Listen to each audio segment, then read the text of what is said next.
What solutions would you use to maintain the current level of city services? And the second part of the question, and encourage people to move to Sierra Vista.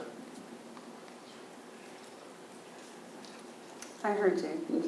Okay, so can you repeat it one more time? I will. For me? That's a really long question. When I first read the question, I thought it was a repeat of the third, but it really isn't. It's about people. That's right. Part of it is business as the third question. So again, question number 4. With reports showing a declining population, as well as decreased revenue coming from state and local taxes, what solutions would you use to maintain the current level of city services and encourage people to move to Sierra Vista? Okay, got it that time. Thank you. I was hoping you would forget to ask me first this time and let everyone else answer. So we do, it is no secret, and it's not something that's pleasant, but something that we do all have to face, is we do know that we have a declining population. We do know that state shared revenue with the local communities is greatly diminished, and that leaves it up to the cities to take care of. And we can do those in several ways. The level of city services, and I think something that we've done and will continue to do, and especially something that I focus on individually as a council member, is looking at the levels of city service. Are we overdoing it in some areas? Do we have more than we need?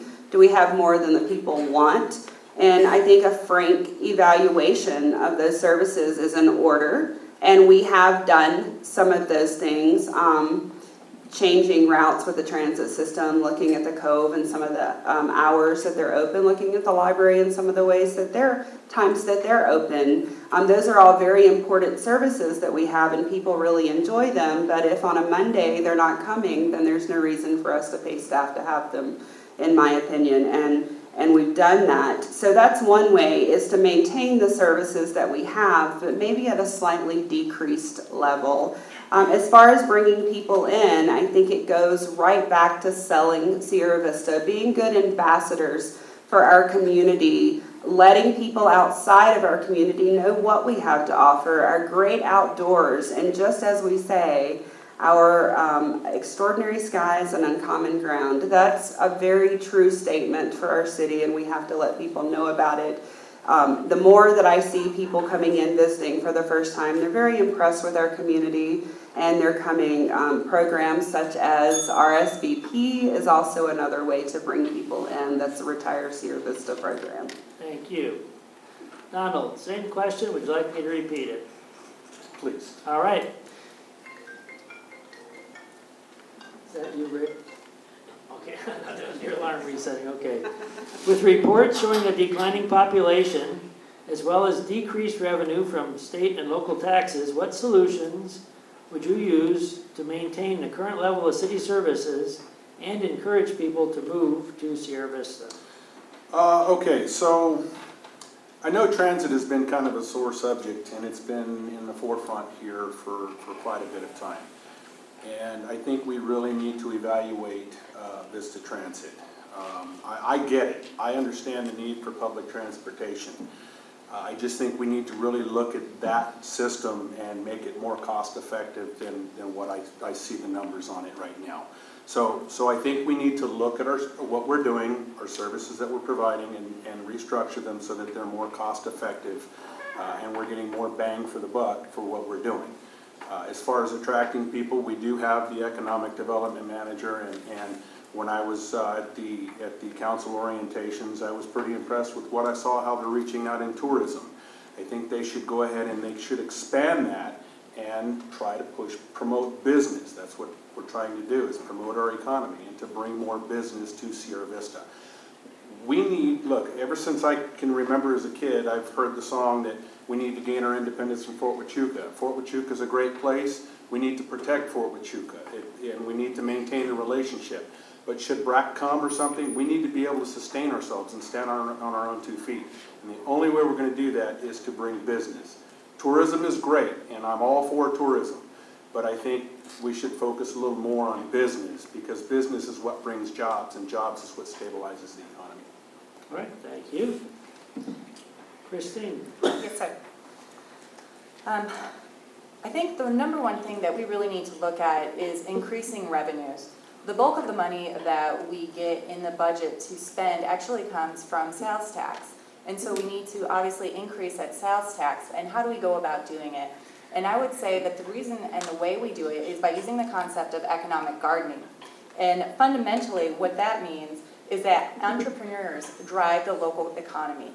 And if you invest in your people locally, you will see a better return for your money, and you don't have to offer as many tax incentives.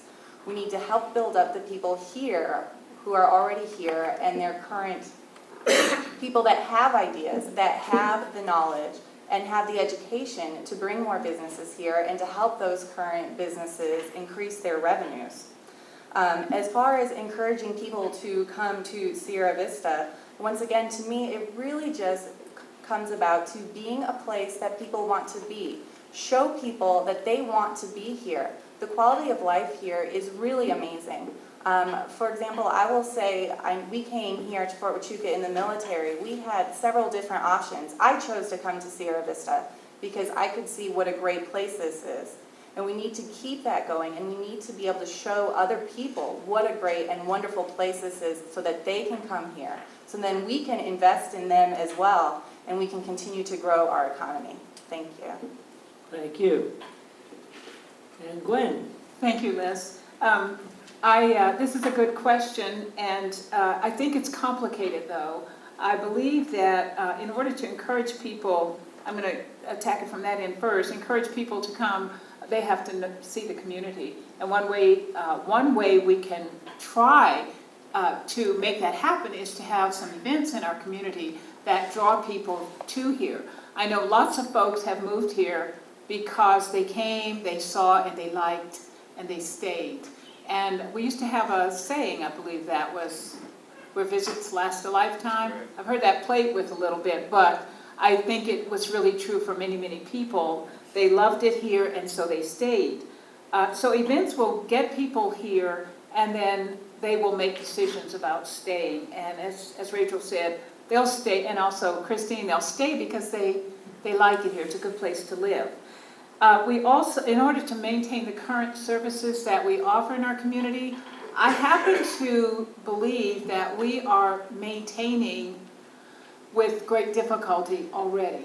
I think as you look around our community, you see things, we get calls about we want this done, we'd like to have this fixed, our streets are a problem here, or the weeds are growing here. I think our staff is working very, very hard to maintain the services that we offer as a community. And I think from what I've seen of how we do things in our community, we will keep working at it to maintain it till folks start dropping out. And we don't want to see that happen, but we have done a lot of assessment of what we offer, and I think we're about at bare bones now and what our job will be. If we want to maintain a community people want to come to, we have to maintain the services that we currently offer or improve the services that we currently offer. It's difficult, but we're on it. Thank you. Okay. We do have the fifth question, and I was told ahead of this forum that this isn't the first city council gathering that you are candidates, so that as the chamber has brought you here this evening, in the perspective of representing the business community which the chamber represents, that's how this final question is framed. As a representative of the business community, could you tell us why we should support you? And I'll call on Donald first to answer that question. Well, I own a small business, and I get it. I understand some of the challenges that businesses have here. And as a council member, my goal would be to work to make it easier for the businesses here, as well as supporting the businesses and getting the word out. Again, it goes back to earlier in the comments that we need to promote small business here. We need to keep people buying local. And so, as your representative and as somebody that has some business sense and understands business and how it works, I'd be more than happy to work with the businesses here to maintain a good level of business, a quality product at an affordable cost. All right, thank you. Gwen? Thank you. Why should the business community support me? I'm not a business owner, but I use businesses. And I know that a community cannot survive without businesses that provide services and entertainment and various other amenities for our community. So my job will be to listen to what business owners have to say and fit that into what is best for the entire community. I think listening and learning from business owners is how I can help the community, and why I think if you know that about me, that I will listen to you, that's a reason for you to support me as a candidate. I don't profess to have tons of knowledge about how a business works. I believe it's a complicated process, and that as we have to work on it together as a team to keep businesses in our community, to encourage businesses to come to our community, and to encourage our community to use the services and the businesses that are here for us. In other words, to shop and stay local. All right, thank you very much. Kristine? Yes. I think one of the biggest reasons that the business community should support me is that I own a business. I built a business here in Sierra Vista pretty much from nothing, or I guess an old pet shop, if that's the way you want to put it. I understand the ins and outs of a business. I understand how difficult it is. I understand how passionate you have to be about your business to go in every single day, even when you don't want to or you don't feel good. I understand what that means. I understand what it means that we need to attract people here to Sierra Vista. I understand what it means when you were talking about increasing revenue. I understand that, and I get it completely because I do it every single day. And the one thing that I would say is that if I am on the city council, anything that we talk about for ordinances that would affect business or would affect people would affect me almost immediately. It's either going to affect me on my business or it's going to affect me as a resident. And just as that goes, it's important to me that businesses and people understand that they have an ear of somebody who gets it. Thank you. Thank you. And Rachel? Thank you. This is an excellent question. So kudos to whoever came up with it. So I'm going to refer back to my track record and my voting record and the actions, not just the words that I have said on council, but the things that I have done.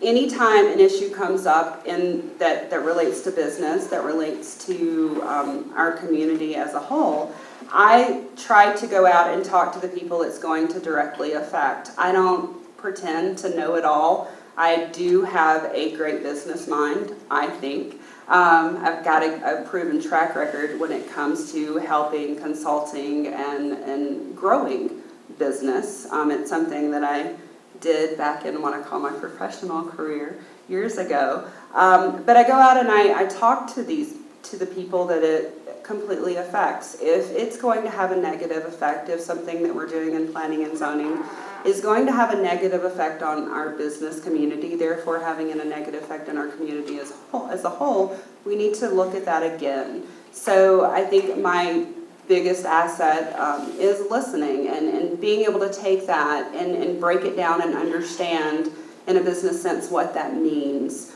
And how it will affect our community. I also believe that the fact that I do have a mind for business, and I've been there, I've done it, I've helped other businesses expand and grow, also makes me an asset to the business community of Sierra Vista. Thank you. That's the total of the 5 questions for this evening. Each of the candidates will be given a 1-minute time as Rick is resetting his clock here. And the closing statement will be at a 1-minute time. As I've had random addressing of the questions, we'll do the same in a random manner for the closing statement. And when, Rick, are you ready for time? We're ready for the closing statements. And I'll call on Gwen first for the closing statement. Thank you, Les. Well, I have served on the council for 4 years, and I believe I've done a job that has kept our community positive and moving forward. As a city council member, we set policy and we provide leadership to the community. We have spent quite a bit of time moving our city towards being healthy and having a quality of life that will attract people. In the last 2 years, we've spent a lot of time working on economic development and tourism to continue for our community to grow. Therefore, I will keep up that type of work. You can expect me to be honest, to listen, to pay attention, and to also look towards the future for what is best for Sierra Vista. And for those reasons, I would appreciate you voting for me and working with me to accomplish those things that are best for our community. Thank you. Thank you. Next closing statement, Donald? I think we all have our platforms that are all over our flyers and we've talked to people about. But I also understand that it's not just my platform and about me. This is about you. This is about the citizens. This is about being available to hear your concerns. I went out and when I was collecting signatures and knocked on doors and talked to hundreds of people. I can't attack every issue, but I can certainly look at the ones that I hear the most of and take that to the council, and we can talk and have a good discussion and try to solve the issues, because it's not just about me, it's about you as well. So that's why I'm asking for your vote. Thank you. And Kristine? Thank you. Once again, I really just want to thank everyone for being here, and I want to thank you for your time. What I believe right now is that City Council needs to have somebody who actually owns a sticks and bricks business on the council. It is a perspective that is missing right now, and it's something that I would be able to provide. Additionally, I do have a law degree, and if we are talking about creating ordinances that affect Sierra Vista, that is something that would be a huge asset for the city. I'm really just looking forward to the ability to be able to listen to your concerns and to represent the people of Sierra Vista. Thank you so much. Thank you. And Rachel? Thank you. So on all my brochure and all my materials, I have a little slogan that says courage, compassion, and common sense. I think you need all three of those things to be an effective representative of any city, but I take it very seriously when it comes to Sierra Vista. I have the courage to step out and make those decisions that aren't always the most popular, but in my opinion, helps and affects the city of Sierra Vista in a positive way. I have the compassion to listen to those that need our help, to make sure that we're not just taking care of a select few, but taking care of all of our citizens, as is our job. And I have the common sense to make the decisions that need to be made, and that can help us again as a city to grow, to be sustainable and stable, and continue with what we're doing. And thank you for being here tonight. All right, thank you all.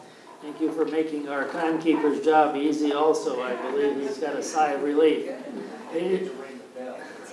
Rick, ring the bell once. Just all right. Ladies and gentlemen of the audience, I'd like to ask if we could give these folks a round of applause for their time this evening. We have a few closing comments, and first off, there is a meet and greet the candidates for congressional, state, and local offices coming up on Wednesday, August 17th, 5:30 to 7:30 p.m. at the Pueblo del Sol Country Club. It's open to the public. It's a $10 hosted snacks and a cash bar. And please RSVP to the Sierra Vista Area Chamber of Commerce. Email or call on the website. There'll be an opportunity to do that. And it's sponsored partly with the Chamber and also American Southwest Credit Union. Relating to the 2016 election information, the Sierra Vista City Council positions, of course, there'll be 3 positions open on the ballot with 4 candidates. It's the fall 2016 cycle. The primary election is Tuesday, August 30th. Please remember to vote. General election is Tuesday, November 8th of 2016. The voting registration deadlines are for the primary are August 1st, 2016. General election is October 10th, 2016 to register.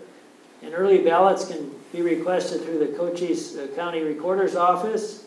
Phone number 432-8354, or if you memorized the Sierra Vista Chamber phone number, 458-6940. As a past president of the chamber, it's tattooed on me here somewhere, I'm sure, but okay. But thank you all for participating and attending this evening. Again, let's give the candidates a round of applause.